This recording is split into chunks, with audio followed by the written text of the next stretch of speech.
everybody, and welcome to part 18 of my playthrough for Plants vs. Zombies. In the last episode, we finished up the little halfway mini-game of Stage 4, the Night Yard, Backyard / Fog level, and we also picked up a new plant, the Split Pea. And the Split Pea is actually kind of useful. If you're willing to just pay like a little bit more extra sun, you're getting this plus some more, you know what I mean? It's actually a normal pea shooter forward and a repeater backwards. And you might be asking yourself, of course, well, why would we want to shoot backwards? What good is that? Digger zombies. Digger zombies. They are, if you're not careful, Digger zombies will mess you up. Digger zombies cannot end the game for you. They cannot get to your house and eat your brains. What they can do is come up underneath behind you and take out your defenses backwards. So every plant we have right now is useless backwards, with the exception of, actually the squash can go backwards, the split pea now that we have, and the jalapeno can go both ways. But other than that, nothing else can attack backwards. I've never tried the tangle kelp, but I don't think these guys actually go in the water. That wouldn't make any sense. So we're still night level, so we gotta do this. We'll run you. We are gonna run these just to show them off. Like I said, I don't really like them, but this. We got 2 more slots, so I think we're gonna roll, since there are no balloon zombies, I feel safe enough to roll these guys. Alright, let's rock. And if you didn't want to use the split pea, like I said, you could use the jalapeno, but I think I just want to show these guys off, and they are actually, they're worth putting out, you know what I mean? Alright, let's do this. And now, Digger zombies aren't my least favorite zombies in the game, but they definitely scrape like the top 10. And there are quite a few zombies in this game. I mean, no zombies does anyone like, but of course the slow-moving, stupid zombies, those are the kind of zombies you want to fight all day. Not the clever, fast zombies, like 28 Days Later. Who thought of that? Even though I love zombie stuff, and yeah, zombies are one of my favorite fantasy things. Like some people into like if robots became super intelligent, or if chimpanzees became crazy. It's like that kind of world-ending thing. If the world had to end one way, I would want zombies. That's how I'd want the world to end, because that would be cool. It'd just be cool. Maybe not like necessarily, the 28 Days Later kind of mentality, but, something like that, zombies. Maybe like Dawn of the Dead mentality. That kind of thing would even be cooler, like real zombies, not like biogenic, make you enrage zombies that are like they're humans, but they're not really dead, but they're kind of like zombies, that kind of thing. You know what I'm talking about. And if you don't, you need to go watch these movies. Some of those movies are the best. Like, I'm big into horror movies, which is probably why I like the idea of this game, you know what I mean? Like zombies, the night, the plants. The idea of plants is pretty cool. Actually, this game kind of turned me on to that idea. So, just keep that in mind. If there's ever a zombie apocalypse, learn to be a gardener. It could save your life. Like the guy who we are right now, you know what I mean? It's like, oh man, we must have been like the green thumb #1 at the county fair, am I right? We can make plants come to life. Pretty kick-ass plants, though. Yeah, I guess I'll just put these out. Digger zombies, you can actually, in a level like this where there's not a ton going on, you can see them coming a mile off, but later in survival levels, when there's so much going on, Digger zombies can go right under the radar and get behind you and start messing you up. So when we get there, I'll explain my defenses there. But honestly, the split pea is a really good thing to have out, because then if you put like the torchwood in front of it, it just adds that much more power to it. And I've actually never tried this, but you could actually put the torchwood behind it, and that would shoot backwards. That would actually be kind of cool. We need to try that. Remind me to try that before this playthrough is over. That would actually be fun to do. I never thought of that. There usually aren't that many Digger zombies at once. Like, the most I've ever seen are like 3 or 4. Hey, look, we got a present. Awesome! We unlocked puzzle mode. Play it from the main menu. We'll do that later. Probably after we beat the campaign, we'll check out all the extra stuff. Because I already just kind of showed off the basic on how to make money other than this. Because you can... Oh god, here we go. Digger zombie. So what they're going to do is come underneath like this. Like I said, there are a lot of things to stop them with. But once they get underneath, they go pretty fast, and then they're stunned for, I think, maybe 5, 6, 7 seconds. I'm going to say that was more like 4. And with the repeater behind them, it easily takes them out. They don't have that much health. They have probably a little bit less health than a regular zombie. See, that didn't take too much. And the repeater backwards, really nice. We did lose our sunshroom there, but that's okay. They're pretty replaceable, sunshrooms. If you lost like a sunflower, that might be a little bit more devastating, but at the same time, not too much. So yeah, before I start putting up lanterns out, I'm going to start putting... Oh god, he's got that on. I got you. But yeah, I'm going to start putting out split peas first. I love the pun there. I love the puns in this game, don't you? I mean, by this point, you've got to be like, okay, these guys are mildly funny. They know they're like clever funny. That's my favorite kind of funny, clever funny. Even if it's not like outrageously like makes you just drop on the floor laughing, Clever Funny is still like, you know, you get the reference, it was clever, you're like, huh, man, that guy's smart and funny at the same time. Remember that, ladies. Smart and funny. No, I'm just kidding. Or am I? Put out more of these guys. Well, we're already on the final wave. Can you believe that? Not even a challenge. We've just become too good at this point, haven't we? That we don't even need the planterns. We've already got him back here. Now, if you wanted to, if you knew that you were going to have digger zombies coming up, you could move this row that I usually keep here, the 2 rows of sunflowers or sunshrooms, move it, you know, over a row, because then that would give him less time, because he actually moves very slow, as you can see, which would give the repeater enough time to stop them. Now, let's see, I'm going to do that, and that. Take one of these out. Take one of these out. And I'm going to put you right here, because that'll actually go faster than putting it forward. Yeah, that was pretty easy, wasn't it? These guys, pretty good. I really do recommend them.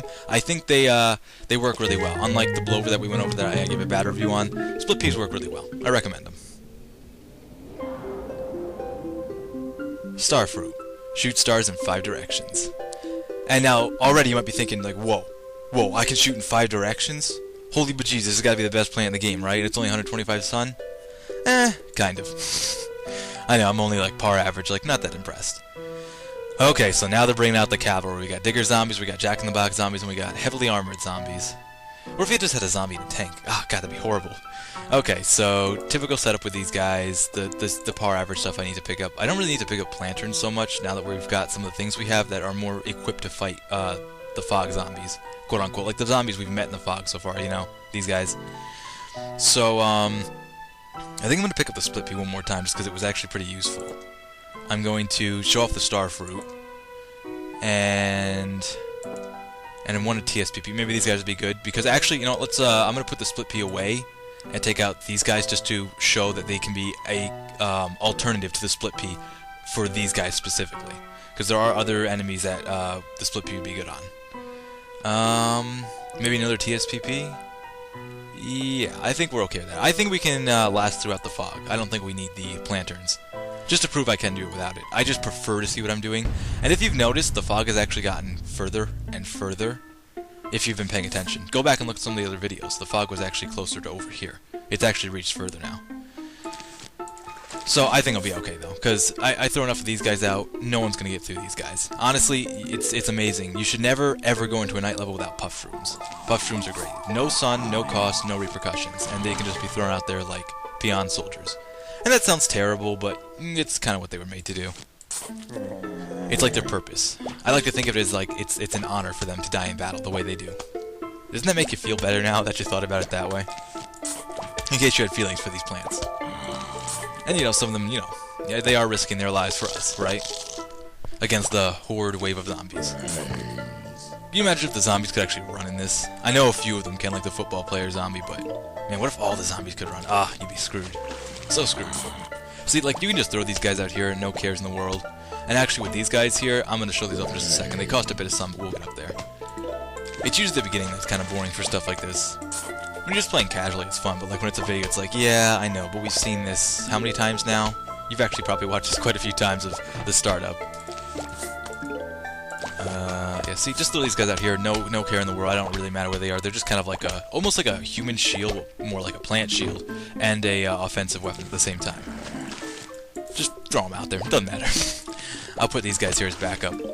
I'm already kind of making an early defense, but the Starfruit, it can actually, just looking at the picture you can see there right now, it actually shoots a, now I don't know because I don't use the Starfruit that often, it actually shoots a, in 5 directions just like it says, from each point of its star. I don't know if there's a technical term for that or not, but if there is, I don't know. How educated I am in the anatomy of starfish, which, you know, when you kind of think about it, it's a starfish, which is, I know it's starfruit, haha, get the pun, but, but, you know, it's a starfish. It's more like, we're kind of, it's like, you'd think it could almost go right in the water, just because it's kind of like, more like an aquatic plant, but you can't. It has to be on a lily pad. Like almost everything. Like I said, only 2 or 3 plants actually go directly into the water. Which is kind of weird, really, but, yeah, if we have any digger zombies, though, what I already kind of messed myself up a little bit by putting these guys in the back row. Like I said, moving this row over one would really help you. But when it eats one, which it will eventually eat one, I'll just throw a squash on it, no problem. Because squashes, if I put it down like right here, it can go left or right. It doesn't matter. And if there are zombies on both sides, I don't know actually how it determines what to do.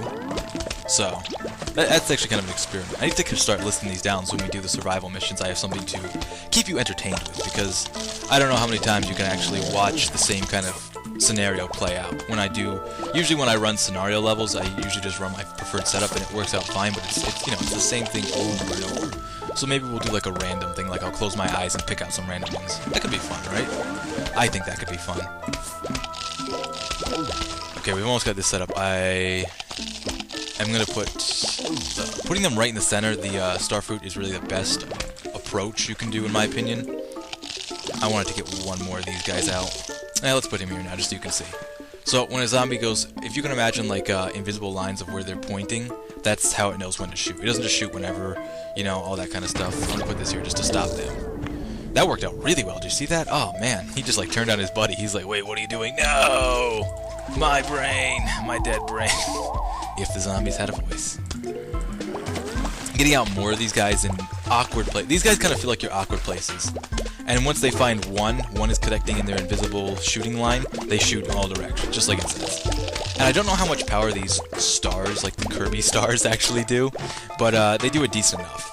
It's kind of weird because they don't actually really shoot forward. They don't shoot in the typical directions. They shoot in the most plants we've already seen shoot backwards or forwards, but these plants shoot not even like up and in every other direction. So that's kind of interesting, actually, in my opinion. And God, look how easy that was. That wasn't tough at all. Since they're getting through them, put that there. Yeah, let's put another one out. How do I put it? They're not exactly reliable. They're not so reliable. Like because they're kind of sporadic, as you see, and they don't shoot the way one might expect them to shoot. I'm gonna hold on to that just in case we get a digger zombie, because then I'll have no defense if I relinquish my squash. And if we get two at the same time, that's a risk I'm willing to take. That's why I said the split pea is kind of a better option, like a safer option, if you want to use that term. Put that there. It's funny how they can walk across this when they're no longer our enemies, you know what I mean? Where is he? I can't. Oh, there he is. Alright. Nah, I think he'll get stopped. I hope. By the starfruit. This is not a good setup, putting them like a typical setup that you put it like a pea shooter, for example, up, because if you just watch their pattern long enough, you'll understand what I'm saying. They're a bit sporadic. They're better to put, like, instead of putting them in a row, one way or the other, like a column or a row, put them like, put one here, put one here, put one here, put one here, put one here. You'll cover much more area. That's kind of how they work better. And in my knowledge, they're the only plants in the game that can shoot up, straight up. Otherwise, they shoot in the, they actually do shoot back, too. So it's like, looking at it from this standpoint, you might be thinking like, oh, it can shoot up, it can shoot back, and shoot diagonal. Man, this is like the greatest plan ever. Well, yeah, it is. It pretty much shoots any direction but forward, really. But I wouldn't call it the greatest plan ever just because of the way it works. Usually, it's too unpredictable and sporadic. Is my problem with it. That is my problem. Unpredictable and sporadic. So, if you're not into taking risks on a more difficult level, then you probably don't want to use these guys. But if you like to take the risks, mix things up,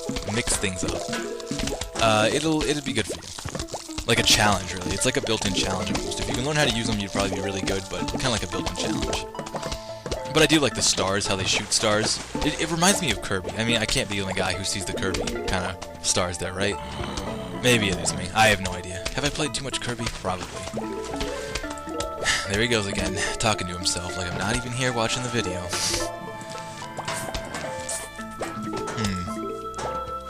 I've been doing a lot of live streams lately, and Plants vs. Zombies would be interesting than a live stream. I don't know how to... I haven't looked into it, so I don't know how, but I've never tried to live stream like on my desktop before. That'd be kind of cool. This is like really one of the only games I live stream, but it'd be cool to do like an endless survival one night. Like all night, and then like take suggestions from like you guys and stuff, being like giving me like crap, like, okay guys, what should I use? And it's like, okay, just use walnuts. It's like, wait, what? That'd be fun though. I really do think that'd be fun. And see, like, we're doing okay. The fog is way up here, but that's okay. You know, it's not a big deal. And we'll put that out there. This here.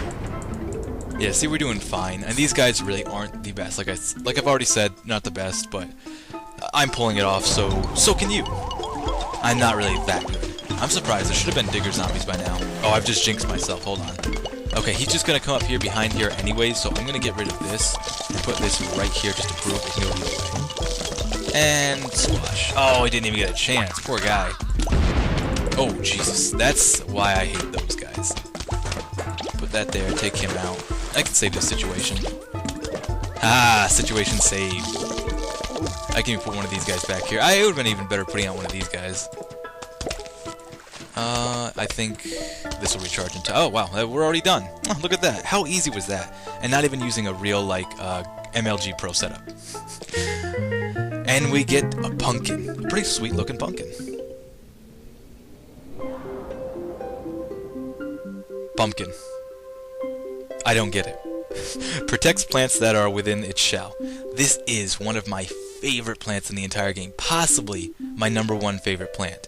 It is just a godsend in later survival levels, and it accommodates every single one of your plants and can even be a good plant all on its own. So it's a real team player, and it's pretty cheap for what it can do, in my opinion. You will see me using pumpkin a lot from here on out. But for now, we're going to have to end things off right here, because I like to roll cliffhangers like that. But pumpkin, oh, I am so happy we've got some of my favorite plants here now. Especially pumpkin is just one of my favorites, and I can't wait to show it off in the next episode. So until then, I thank you guys for watching the video. If you enjoyed it, let me know, and I will catch you next time.